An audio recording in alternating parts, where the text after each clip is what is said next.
Let's shift now. Let's talk about the newly empowered you and how you can actually engage with your clients and your contacts.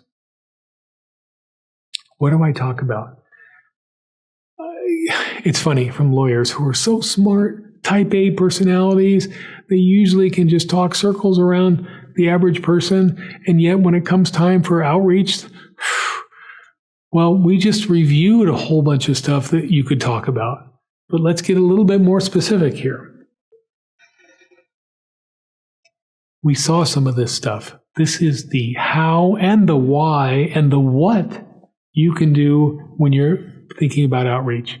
I want you to be my trusted advisor. I want you to invest in our relationship. I like alerts and webinar invitations.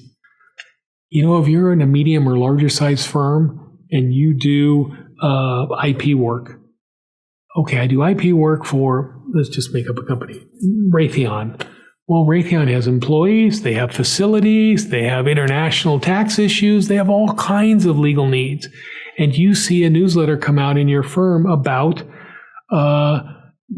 what are they, H-1B visas for bringing skilled laborers into the U.S.?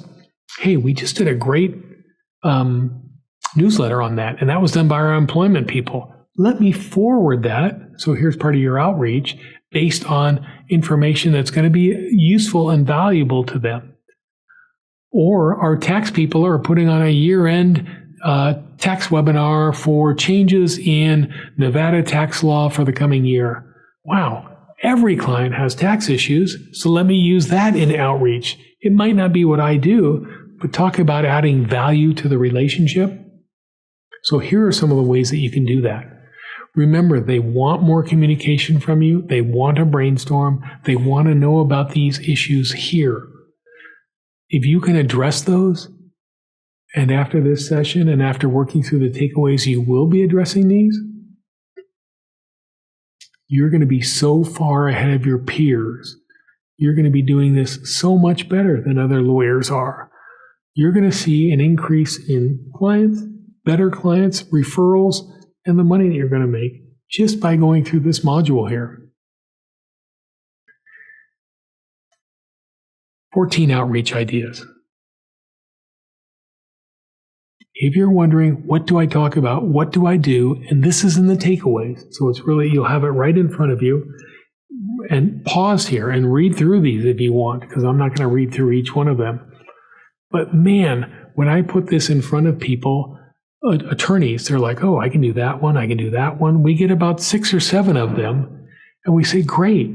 Now we're trying to reach out to this to the client on a quarterly basis. You've just identified 6. So you have a year and a half worth of outreach already in the bag, so to speak, in the can, whatever the proper term is. I can do both of these. I can make a business introduction. I can invite them to a webinar. Notice that none of this is, do you have work for me? Because that doesn't fly and that doesn't work too well. Engaging with them, addressing their problems, addressing what keeps them up at night, using opportunities and strategies like this are what this session is all about. Why do clients leave law firms?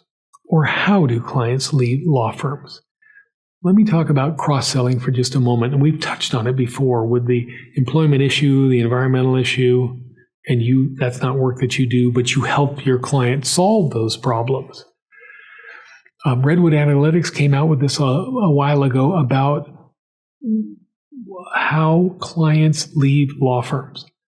If you do only one service for them, within 3 years, they leave your firm 35% of the time. If you do 2 services, they leave 15% of the time. If you do 3 services or more, it's 5% of the time. So you being in tune to not just tax issues or not just real estate issues, but all the issues that your client shares with you as you're understanding their business, as you're getting to know their services and products, as you're having your brainstorming sessions, as you're reaching out to them on a quarterly basis. Oh my gosh, if you did just those things, you would be so in tune to what some of their issues are, and you'd be able to help them. Remember, we talked at the beginning that the number one thing is client service.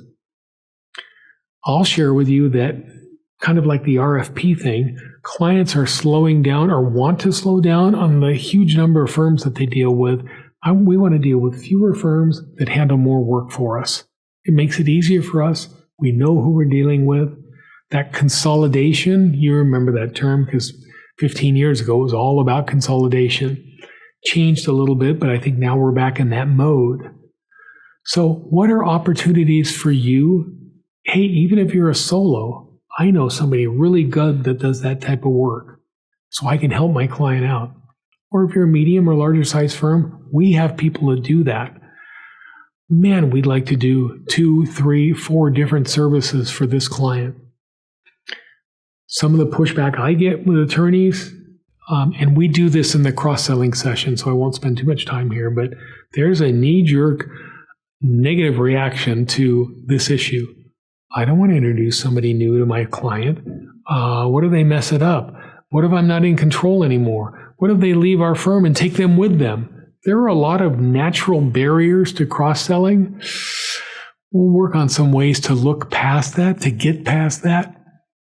When you see these numbers, hopefully you awaken to the fact that, I got to get over those internal, or let me improve on how those internal issues affect me, make it better within our firm, so I'm attuned to these issues that are on clients' behaviors that clients portray or do.